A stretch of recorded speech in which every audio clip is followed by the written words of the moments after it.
তো hello everyone, আমি Barnali. Welcome back to my YouTube channel Barnali lifestyle nursing. তো আজকের ভিডিও টাইটেল আর থাম্বনেল দেখে বুঝেই গেছো আজকে আমি কি টপিকে ভিডিও করছি। হ্যাঁ, আজকে আমার চ্যানেলে 10K ফ্যামিলি মেম্বার্স কমপ্লিট হওয়ার জন্য একটা কিউএনএ ভিডিও তোমাদের জন্য আমি নিয়ে চলে এসেছি। তো চলো ভিডিওটা শুরু করা যাক। অবশ্যই তোমাদের সবাইকে আমার মন থেকে অনেক অনেক ভালোবাসা আর thank you so much everyone আমাকে এই পর্যন্ত নিয়ে আসার জন্য। ভিডিওটা শুরু করার আগে আমি আমার পরিচয় দিয়ে ভিডিওটা শুরু করি।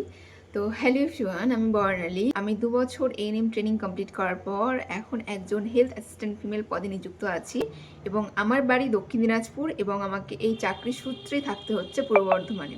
এটাই আমার পরিচয়। এখন তোমরা আমাকে এ পরিচয়ে চেনো। তো চলো আজকে তোমাদের করা প্রত্যেকটা কোশ্চেনের আমি অ্যান্সার দেওয়ার চেষ্টা করব আর সমস্ত কোশ্চেনগুলো আমার এখানে আছে। তো চলো এক এক করে উত্তর দিই। প্রথমে আমি যে কোশ্চেনটার অ্যান্সার করব, তো চলো কোশ্চেনটা একবার তোমাদেরকে পড়ে শোনাই। তো একটা বোন আমাকে কমেন্ট করেছে, দিদি তোমার বর্তমান বয়স কত, আর তুমি তোমার কত বছর বয়সে এএনএম ট্রেনিংয়ে চান্স পেয়েছিলে, আর কত বছর বয়সে জয়েন হয়েছিলে জবে, প্লিজ বলো দিদি, আমি তোমার সব ভিডিও দেখি। থ্যাংক ইউ সো মাচ বুনু আমাকে কমেন্ট করার জন্য। তো চলো আমি তোমার কোশ্চেনের অ্যান্সার করছি। তো আমার বর্তমান বয়স হচ্ছে 22+, আর আমি আফটার এইচএস 18 বছর বয়সে ট্রেনিংয়ে চান্স পেয়েছিলাম এবং ট্রেনিং কমপ্লিট করার 1.5 মাসের মাথায় আমি জবেও জয়েনিং করেছিলাম। মানে 20 বছর বয়সে আমি জয়েন হয়েছি জবে। তো এটাই তোমার অ্যান্সার। তো চলো নেক্সট কোশ্চেনে যাওয়া যাক। নেক্সট কোশ্চেন আমার স্যালারি নিয়ে তোমরা জিজ্ঞেস করেছো, দিদি তুমি এখন কত টাকা পাও, আর দিদি তুমি কোথায় অ্যাডমিশন নিয়েছো নতুন, দিদি তোমার বর্তমান বেতন কত, এটা কয়েকজন দেখলাম জিজ্ঞেস করেছো। আমার স্যালারি তোমরা জানতে চেয়েছো, তো আমি আগের অনেকগুলো ভিডিওতেই বলেছি। তো চলো আজকে আর একবার শেয়ার করি, এরপর হয়তো আর শেয়ার করবো না। তো আমি ইন হ্যান্ড এখন যে স্যালারিটা পাই, তো সেই স্যালারিটা হচ্ছে এইটা। তো এটা কিন্তু আমার ইন হ্যান্ড স্যালারি, মানে প্রত্যেক মাসে এইটা আমার ব্যাঙ্ক অ্যাকাউন্টে ঢোকে। আর কিছু টাকা অবশ্যই অফিস থেকে কেটে নেওয়া হয় আমাদের প্রত্যেক এমপ্লয়ির 1 বছর পর থেকে। তো সেটা কিন্তু এখানে অ্যাড হয়ে প্লাস আমার স্যালারিটা হবে, ঠিক আছে। তো এটাই আমার এখন বর্তমান স্যালারি। আচ্ছা, তারপরে তোমরা যেটা প্রচুর জিজ্ঞেস করেছো, তুমি নতুন কি টিউশন নিয়েছো বা নতুন কোথায় জয়েন হয়েছো। আবার অনেকে কোয়েশ্চেন করেছো এই এক টপিকে যে দিদি তোমরা প্রতিদিন বিকেলে কোন ক্লাসে যাও, জানিও সবাই সব করেছে তাই ভাবলাম এটাই জিজ্ঞেস করি। তো এইটা আমি একদম ভিডিওর শেষে বলবো যে আমরা কোথায় জয়েন হয়েছি বা কোথায় আমরা রোজ যাই। তো তোমরা ভিডিওটার সঙ্গে থেকো, কারণ এটা শুধুমাত্র বলে দিলে হবে না, এইটা তোমাদেরকে একটুখানি বলতে হবে যে কেন নিয়েছি অ্যাডমিশনটা, না হলে অনেকেই একটুখানি অন্যরকমভাবে নেবে বিষয়টাকে। তো অবশ্যই এটা আমি ভিডিওর শেষেই বলবো। দিশা বোন একটা কমেন্ট করেছে আমাকে, কমেন্ট আমার মনে হলো যে ভিডিওটাতে রেখে দিই। তো চলো কমেন্টটাকে একটু শোনাই। আমার তেমন কোনো কোয়েশ্চেন নেই দি ভাই, তোমাকে আমার অনেক ভালো লাগে অ্যান্ড তুমি যাই পোস্ট করো না কেন সেগুলো ভীষণ ভালো লাগে। আমিও তোমার মতো লাইফ চাই, লাভ ইউ দি ভাই। দিশা, তোমার জন্য অনেক অনেক ভালোবাসা, ভালো থেকো, সুস্থ থেকো। চেষ্টা করলে মানুষ কি না পারে, সবই পারে, তো চেষ্টা করো, সব পাবে। এরপরে একজন কোয়েশ্চেন করেছে আমার ছোটোবেলা নিয়ে কিছু কোয়েশ্চেন করেছে, দিদি তোমার কি ছোটোবেলা থেকে এএনএম নার্স হওয়ার স্বপ্ন ছিল যেটা আজ সত্যি পূরণ হলো, এটা একটা কমেন্ট এসছে। আর তার সঙ্গে আরও একজন কমেন্ট করেছে, দিদি আমার একটা কোশ্চেন, তোমার ছোটোবেলা থেকে বড় হয়ে কি হবার ইচ্ছা ছিল, আর দিদি তুমি কি তোমার প্রাইমারি আর হাই স্কুল দুটোই গভর্নমেন্ট স্কুল থেকে পড়াশোনা করেছো, প্লিজ রিপ্লাই দিও। এই দুটো কোশ্চেনের পাশাপাশি আর একটা কোশ্চেন আমি একসঙ্গে উত্তর দেবো। কোশ্চেনটা পড়ি, দিদি তুমি যদি নার্সিং না করতে তাহলে কি হতে বা কী করতে। এই 3টে কোশ্চেনের আমি একবারে অ্যান্সার দিচ্ছি। তো প্রথমেই যে কোশ্চেনটা করেছো যে আমি ছোটোবেলা থেকে প্রাইমারি এবং হাই স্কুল দুটোই কি গভর্নমেন্ট স্কুলে পড়েছি কিনা, তো আমার কেজি থেকে 4 পর্যন্ত গভর্নমেন্ট স্কুল ছিল না, সেটা আমি প্রাইভেট স্কুলে পড়েছি এবং ক্লাস 5 থেকে 12 পর্যন্ত আমার গভর্নমেন্ট স্কুল ছিল। তারপরে তুমি বলেছো আমার ছোটোবেলা থেকে কী হওয়ার ইচ্ছে ছিল। তুমি যেহেতু ছোটোবেলার কথা জিজ্ঞেস করেছো, কিছু না জেনে না বুঝে মানুষের যে ইচ্ছেগুলো হয়, তেমন আমারও ইচ্ছে ছিল যে আমি পুলিশ হব, মানে ওই ছোটোদের যেমন ইচ্ছে থাকে তেমনই। আর যে জিজ্ঞেস করেছে দিদি তুমি যদি নার্সিং না করতে তাহলে কি করতে, যদি নার্সিং না চান্স পেতাম সে বছর কিছু একটা করতাম, হয়তো সেটা হতে পারে আমার যে ফ্রেন্ডরা এখন আফটার পলিটেকনিক যে কাজগুলো করছে সেটাই হয়তো করতাম।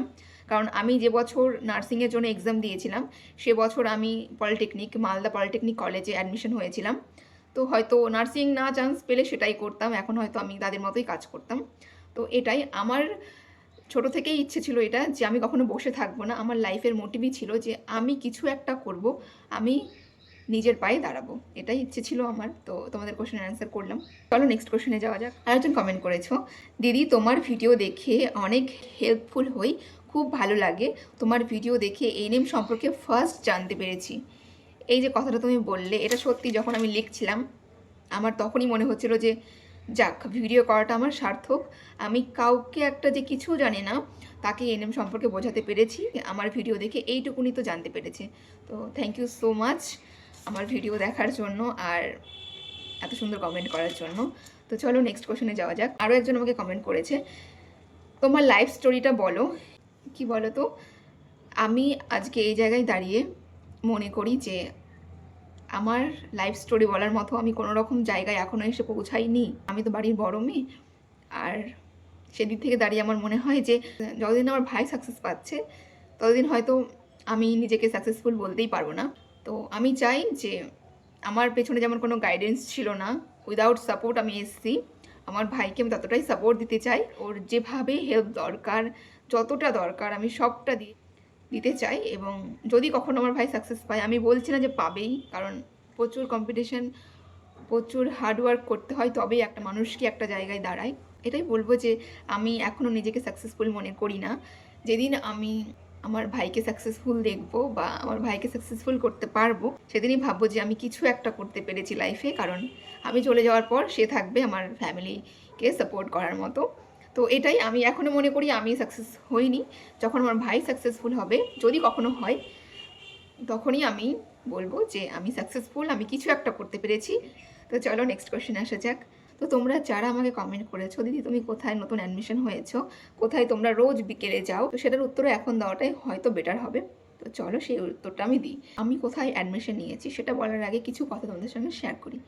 তোমাদেরকে আমি একটা রিকোয়েস্ট করছি, তোমরা যারা আমার এই ভিডিওটা দেখছো, এখন এই কথাগুলো শুনবে, তারা আমার এই ভিডিওটা দেখা হয়ে গেলে 1 বছর আগের আমার ভিডিওগুলো দেখবে, মানে লং ভিডিও, 1 বছর আগের আমার লং ভিডিও এবং শর্টস ভিডিও দেখবে। আমি মেনশন করে দিচ্ছি, আমার আগের বছরে সরস্বতী পুজোর একটা রিলস দেখবে, শর্টস দেখবে, আর এবছরে সরস্বতী পুজোর একটা ভিডিও দেখবে। তাহলে দুটোর মধ্যে পার্থক্য বুঝতে পারবে যে আমি কোন জায়গাতে ইনভেস্ট করছি বা কিসের ওপর আমি ফোকাস করছি এখন। তো আমি যেখানে অ্যাডমিশন নিয়েছি সেটা সম্পূর্ণ আমার হেলথটাকে ঠিক করার জন্য, আমার লাইফস্টাইলটাকে যাতে আমি একটা ডিসিপ্লিনের মধ্যে আনতে পারি তার জন্য। কারণ আমি সবসময় চাইতাম ডিসিপ্লিন থাকতে, সবসময় চাইতাম একটা হেলদি লাইফস্টাইল লিড করতে, বাট আমি কখনোই পেরে উঠছিলাম না। তোমরা আগের ভিডিও দেখেছো যারা তারা জানো, সকালে কখনো খাই, কখনো খাই না, দুপুরে এসে রান্না করে তবে খাই, রাত্রে খাচ্ছি কিনা তার ঠিক নেই, বাইরের খাবার খেয়ে সারাদিন পার করে দিচ্ছি। আমার লাইফটা আজ থেকে 1 বছর আগে এমনই ছিল, বা আজ থেকে 7-8 মাস আগেও আমার লাইফটা এমনই ছিল। বাট আমি যেখানে অ্যাডমিশন নিয়েছি সেই জায়গায় অ্যাডমিশন নেওয়ার পর, সেই দিন থেকে, যবে থেকে অ্যাডমিশন নিয়েছি তবে থেকে পুরোটাই আমার মনে হচ্ছে চেঞ্জ হয়ে গেছে। আমি আমার একটা ডিসিপ্লিনের মধ্যে দিয়ে আমি এখন চলি। আমি বাইরের খাবার অ্যাভয়েড করি যতটা পারি, বাইরের খাবার না খাওয়ারই চেষ্টা করি, এবং যদিও খাই তাহলে একবার, সপ্তাহে একবার বা মাসে একবার, আর বাড়িতে রান্না করেই খাই। আমি এখন আর বেশি অর্ডার করেও খাই না। আর যেটা বললাম, তোমরা আগের ভিডিও আর এই ভিডিও দেখলে বুঝতে পারবে যে আমার ওয়েট গেইন হয়েছে। হ্যাঁ, আমি অ্যাডমিশন নিয়েছি জিমে। সব কিছুর ওপরে হেলথ, নিজে সুস্থ থাকলে সব কিছুই ভালো লাগবে, সব কিছু করার জন্য একটা জোর পাবো। নিজে ফিট না থাকি তাহলে আমার মনে হয় না যে কোনো কিছুরই দাম আছে। তো আমি সেই জন্যই নিজের হেলথের উপর ফোকাস করেছি। এবছর আমি জিমে ভর্তি হয়েছি এবং তার জন্য আমার একটা লাইফে ডিসিপ্লিন এসছে, আর আমি সেভাবে মেনটেন করি আর করে যাব। তো আমার মনে হয়েছে যে হেলথের উপর ফোকাস করাটাই সবচেয়ে বড় ইনভেস্টমেন্ট এখনকার দিনে দাঁড়িয়ে, আর আমি সেটাই করছি। আর আমার মনে হয় যে একটা হেজিটেড লাইফ লিড করে অসুস্থ হয়ে সেভিংস করার থেকে, হেলদি থেকে কিছু টাকা কম সেভিংস হওয়াটাও আমার কাছে মনে হয় যে বেটার। তো যার কারণে আমি এই রাস্তাটাই চুজ করেছি, নিজেকে হেলদি রাখার পথে এগোচ্ছি। তারপরে সেভিংস একদিন তো হবেই। তো এটাই হচ্ছে কথা, নিজে সুস্থ থাকলে সব কিছু ভালো লাগবে, আর সুস্থ না থাকলে লাখ লাখ টাকা দিয়েও কিছু করা যাবে না। আর তোমরা সকলেই জানো, মানে যারা আমাকে আগে থেকে দেখো, যে আমার কিন্তু অ্যালার্জির প্রবলেম, আমার প্রচুর ঠান্ডা লাগার প্রবলেম। আর আমাকে ডক্টর অনেক দিন আগেই বলেছিল যে তুমি ব্যায়াম করবে, ওয়ার্কআউট করবে, প্রত্যেকদিন 30 মিনিট করে, তাহলে তোমার এই সমস্যাগুলো অনেকটা কম হবে। আগের বছর আমি কতগুলো ইনহেলার ইউজ করেছি, কত রকম ওষুধ খেয়েছি তার কোনো ঠিক নেই। এবছর ভগবানের কৃপায় আর নিজের ডিসিপ্লিন নিজে মেনটেন করতে পেরে কোনো রকম সেট্রিজিন ইউজ করতে হয়নি, কোনো রকম ইনহেলার ইউজ করতে হয়নি। এবছর আমি চাইবো এভাবে আমার লাইফটাকে লিড করতে, তাতে সেভিংস কম হয় হোক, আমার কোনো আফসোস নেই, কারণ নিজের শরীরটা, নিজের বডিটাই নিজের সব থেকে বড় সম্পদ আমার মনে হয়। তো চলো এরপরের কোশ্চেনটা অ্যান্সার করা যাক। আচ্ছা, তোমরা আমাকে অনেকে বিয়ে নিয়ে কোশ্চেন করেছো, দিদি তুমি বিয়ে কবে করবে? তো আজকের ভিডিওতে আমি কবে বিয়ে করব এবং আমার কেমন ছেলে পছন্দ সেটা শেষে বলে যাব, আর তারপরে দায়িত্ব কিন্তু তোমাদের। আচ্ছা, এরপরে একটা কমেন্ট পড়তে আমার খুব ইচ্ছে করছে, সেটা করেছে স্মৃতি বোন। আমি কমেন্টটা পড়ছি। দিদি ভাই, কমেন্ট পড়ে দেখলাম সবাই কম বেশি তোমার পার্সোনাল লাইফ নিয়ে জানতে চায়, সেটা তো ভিডিও দিলে সব জানতে পারবো। প্রশ্ন শুধু একটাই, দিন দিন তোমার চ্যানেলটা গ্রো হচ্ছে, তোমার চ্যানেল বড় হচ্ছে, তখন আমাদের ভুলে যেও না। ভালো থেকো তুমি। স্মৃতি, থ্যাংক ইউ সো মাচ বনু আমাকে কমেন্ট করার জন্য। হ্যাঁ, আমার চ্যানেল গ্রো হচ্ছে, এটা আমি নিজেও দেখতে পাচ্ছি। আর আমি একটা চ্যালেঞ্জ রেখেছি নিজের উপর, আর সেটা তোমাদের সঙ্গে আজকে শেয়ার করি। চ্যালেঞ্জটা হচ্ছে আমার 2026 সালের বার্থডের আগে পর্যন্ত, মানে জুন মাসের আগে পর্যন্ত, জুন মাস পর্যন্ত আমি কন্টিনিউ 5 মাস কনসিস্টেন্সিতে ইউটিউবে কন্টিনিউ ভিডিও করে যাব। সব রকম ভিডিও আপলোড করব, আমার জব লাইফ, আমার ডেইলি ব্লগ, আমার ইউটিউব রিলেটেড তোমরা যা যা কোশ্চেন করো, এবং এএনএম রিলেটেড প্রত্যেকটা রিলেটেড ভিডিও আসবে, শর্টস আসবে, প্রচুর আসবে। আমি জাস্ট এটাই দেখতে চাই, আমি এতদিন ভিডিও করেছি শুধুমাত্র যখন টাইম পেয়েছি তখনই করেছি, আর না হলে করিনি, ইচ্ছে হতো না। বাট আমি এইবার এটা নিজের উপর জেদ বা জেদই বলতে পারো, যে দেখতে চাই যে আমি যদি ইউটিউবেও যতটা ফোকাস আমি কাজে দিই, যতটা ফোকাস আমি হেলথের ওপর দিচ্ছি, যতটা ফোকাস আমি আমার কাজের ওপর দিচ্ছি, ততটা যদি ইউটিউবেও দেওয়া যায়, তাহলে সেখান থেকে কেমন কি ফিডব্যাক পাওয়া যায়। তো এটাই আমার নেক্সট টার্গেট 6 মাসের জন্য, যে আমি কন্টিনিউ ভিডিও দেবো, সমস্ত টপিকে ভিডিও আসবে, তোমরা জাস্ট কমেন্ট করে যাবে, আর আমি দেখতে চাই আমি পারি কি না। তোমরা যদি পাশে থাকো, সাপোর্ট করো, অবশ্যই পারবো। তো এটাই আমার নেক্সট 6 মান্থের চ্যালেঞ্জ বলতে পারো।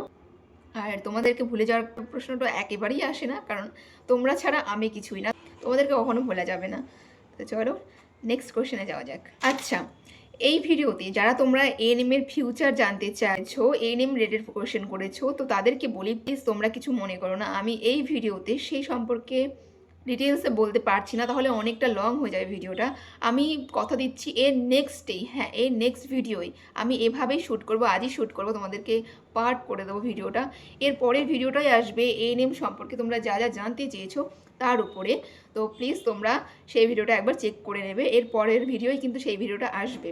তো সেটা আমি স্কিপ করে যাচ্ছি, যে দিদি এএনএম এর ফিউচার জানতে চাই, আর যেটা করেছো যে 26 সালে যারা এএনএম পাস করবে তারা জব পাবে কিনা, বা জবের আগে এই সিবিটি এক্সাম দিতে হবে কিনা, এই সম্পর্কে কিন্তু আমি নেক্সট ডে ভিডিওটা অবশ্যই দেবো, তোমরা প্লিজ একবার চেক আউট করে নেবে। তো আমি মোটামুটি সব কোশ্চেনের অ্যান্সার দিয়ে ফেলেছি, এবার একটা কোশ্চেনই পড়ে থাকছে, সেটা হচ্ছে যে আমার বয়ফ্রেন্ড, আমি কবে বিয়ে করছি। আর যেটা তোমরা খুব কোশ্চেন করছো, বা তোমরা নিজেরা কি থেকে এইটা আন্দাজ করেছো আমি জানি না, যে জিজু কি ফৌজিতে কাজ করে কিনা, বা জিজু কি ফৌজি কিনা, ফাইনাল মেরিট লিস্টে কি নাম এসছে কিনা, তোমরা যে কোশ্চেনটা করেছো এইটা তোমরা জানতে চেয়েছো। তো চলো এই কোশ্চেনটা দিয়েই শেষ করা যাক ভিডিওটা। ঝর্ণার কোশ্চেন অ্যান্সার করি। দিদি তোমার কি বয়ফ্রেন্ড আছে? আচ্ছা, তোমরা আমাকে দেখে বা আমার ভিডিও দেখে তোমাদের কি মনে হয় যে আমার বয়ফ্রেন্ড আছে? তোমরা কমেন্ট করে যাবে। আমি অ্যান্সার দেওয়ার আগে এখন যত মিনিটের ভিডিওটা দেখছো তত মিনিটটাকে মেনশন করে, মানে এখন তোমরা কমেন্ট করতে যাও, দেখবে টাইমটা মেনশন হয়ে যাবে। এই টাইম মেনশনেই তোমরা হচ্ছে যে কমেন্ট করো, যে কোশ্চেনটা করলাম, যে তোমাদের কি মনে হয় আমার বয়ফ্রেন্ড আছে কি নেই, ভিডিও দেখে কি মনে হয়, হ্যাঁ কি না, কোশ্চেনটার অ্যান্সারটা করে যাও প্লিজ কমেন্ট বক্সে, হ্যাঁ কি না অ্যান্সারটা করো, তারপরে আমি বলছি। তো যেটা বলেছো একজন, যে বিয়ে কবে করবে, আমার বয়ফ্রেন্ড আছে কিনা, বা ফৌজিতে কাজ করে কিনা। তো আমি এত বছর ইউটিউবে ভিডিও করেছি, আমি কখনো এই টপিকে কথা বলিনি বা ক্লিয়ার কাট কিছুই বলিনি, বাট আজকে বলছি। তো আমি সিঙ্গেল, আমি কোনো রকম রিলেশনশিপে নেই। আর একটা কথা বলতে চাই, এটা না বললে হয়তো অনেক রকম ভাববে যারা আমাকে পার্সোনালি চেনে। আমার এখনও পর্যন্ত, মানে 22 বছর বয়স পর্যন্ত আমার একটাই রিলেশনশিপ ছিল, সেটা স্কুল লাইফের, আর সেটা এখন আর নেই। তো এটাই এখন আর নেই, রিসেন্ট 1 বছর কিন্তু চললো। তো আমি পুরোপুরি সিঙ্গেল। আর যেটা তোমরা কোয়েশ্চেন করছো যে ফৌজি কিনা, তো আমি তোমাদেরকে উত্তরটা দিয়ে দিলাম যে আমি সিঙ্গেল। তো ফৌজি হবে কি না আমি জানি না, ইন ফিউচার কী হবে। আর বিয়ের কথা যেটা তোমরা বলছো, তো তাদেরকে বলি যে আমার এমন একটা সিচুয়েশনে আমি আছি, আমার মনে হয় যে আমার লাইফে আর হয়তো কারোর দরকার নেই। কারণ আমি স্ট্রং হতে হতে এতটাই স্ট্রং হয়ে গেছি, আমার এখন মনে হয় আমার লাইফে কারোর দরকার নেই। আমি একা খুব ভালো আছি। আমি নিজে ইনকাম করছি, বাজার করছি, রান্না করছি, খাচ্ছি, ঘুরছি, সব নিজের শখগুলো নিজে পূরণ করছি, নিজের যা ভালো লাগছে টুক করে কিনে নিচ্ছি। তো এরপরে আমার আর মনে হয় না যে আমার লাইফে কারোর দরকার আছে। এটাই আমার মাইন্ডসেট হয়ে গেছে। আর এটাই আমার 2-3 বছরের মধ্যে বিয়ে করার কোনো রকম প্ল্যানিং নেই। বাট হ্যাঁ, মেয়ে মানুষ বাড়ি থেকে একদিন অবশ্যই চাপ দেবে বা সিচুয়েশন এমন আসবে, বাট তখন দেখা যাবে। আমার এখন কোনো রকম প্ল্যান নেই, বাট ড্রিম একটা তো সবার থাকে। এখানে আমি ড্রিমের কথা বলিনি, কারণ ড্রিমের কথা বলতে গেলে আমার অনেকটা টাইম লাগবে। আমি এখানে জাস্ট একটা ছেলের কী কী ক্রাইটেরিয়া দরকার, একটা মেয়ে প্রথমে কী কী দেখে সেগুলোই বলে যাব। যে এমন কেউ যদি হয় তাহলে ইন ফিউচার গিয়ে আমি ভাববো কোনো কিছু যদি এমন হয়। আর যদি না হয় তাহলে আমি একা ভালো আছি। আমি কোনো রকম রিলেশনশিপে জড়াতে চাই না। যা হয়েছে হয়ে গেছে, আর আমি কোনো রকম রিলেশনশিপে জড়াতে চাই না। তো আমি বলে যাই একটুখানি ক্রাইটেরিয়া, খুব বেশি বলবো না, কয়েকটা কথা বলবো। তো সেটা হচ্ছে যে লাইফে কিছু করতে চায়, লাইফে যার অনেকটা দূর যাওয়ার ইচ্ছে আছে, অনেক কিছু করার ইচ্ছে আছে, এমনই কাউকে যে নিজের হেলথের কথা ভাবে এবং যার জন্য যেসব বাজে জিনিস হয়, নেশা, এগুলো থেকে নিজেই অ্যাভয়েড করে। এগুলো কেউ বলে দিতে হয় না যেটা কেন করছো বা এটা কেন করছিস, এগুলো করিস না, এগুলো ভালো না। যাকে এগুলো বলে দিতে হয় না, যে এগুলো আগে থেকেই জানে, এমনই একটা মানুষ। চাকরি করলেও হবে, ব্যবসা করলেও হবে এবং নর্মাল লাইফ লিড করলেও হবে, বাট তার মধ্যে এই ক্রাইটেরিয়াগুলো অবশ্যই থাকতে হবে। যে সে সামনের দিকে এগোতে চায়, সে নিজের হেলথের কথা ভাবে, সে নিজের হেলথের কথা ভেবে নেশামুক্ত। তাকে আর নেশামুক্ত করতে হবে না আমাকে, সে নিজে থেকেই নেশামুক্ত। লাইফে যে ছোটো ছোটো মোমেন্টগুলো হয়, যেমন বার্থডে হতে পারে বা অন্যরকম অনেক ডেট হতে পারে, সেগুলোকে মনে রাখতে হবে, সেগুলোতে এক্সাইটেড থাকতে হবে। কারণ একটা মানুষ যদি তোমার এই 365 দিনের মধ্যে একটা দিন তোমাকে স্পেশাল ফিল না করায়, সে তোমাকে সারা বছরটা কীভাবে স্পেশাল ফিল করাবে বা কীভাবে তোমার সঙ্গে থাকবে। যে পুরুষ হবে, যে স্ট্যান্ড নিতে পারবে, মানে মেরুদণ্ডহীন পুরুষ আমার চাই না, মেরুদণ্ড থাকবে যার। উইদাউট রিজন আমাকে কেউ দুটো বাজে কথা বলে বা আমাকে যদি কোনো রকমভাবে ছোটো করার চেষ্টা করে, তাহলে সে মেরুদণ্ডহীন ছেলের মতো সেখানে চুপচাপ করে দাঁড়িয়ে থাকবে না, সে সেখানে স্ট্যান্ড নেবে আমার হয়ে। এরকম ছেলে, আমার মনে হয় সেরকম ছেলেই প্রত্যেকটা মেয়ে ডিজার্ভ করে বা চায়। তো চলো, আজকের কিউএনএ ভিডিওতে আমি তোমাদেরকে সমস্তটা জানিয়ে দিয়েছি আমার ব্যাপারে, এর বাইরে আর কিছু নেই। তো আমার বিয়ে নিয়ে যারা তোমরা এক্সাইটেড, তোমরা নিজের এবার ছেলে খোঁজো আমার জন্য, চলো তোমাদের উপর দায়িত্ব দিয়ে গেলাম। এই ভিডিওটা এখানে শেষ করছি, কেমন লাগলো অবশ্যই জানিও। আর যেটা বললাম, 6 মাস আমি টানা ভিডিও করব, আর খুব তাড়াতাড়ি ভিডিও আসবে। টাটা, দেখা হচ্ছে অন্য কোনো ভিডিওতে। সবাইকে অনেক অনেক ভালোবাসা, এতক্ষণ এত ধৈর্য ধরে আমার ভিডিওটা দেখার জন্য। টাটা।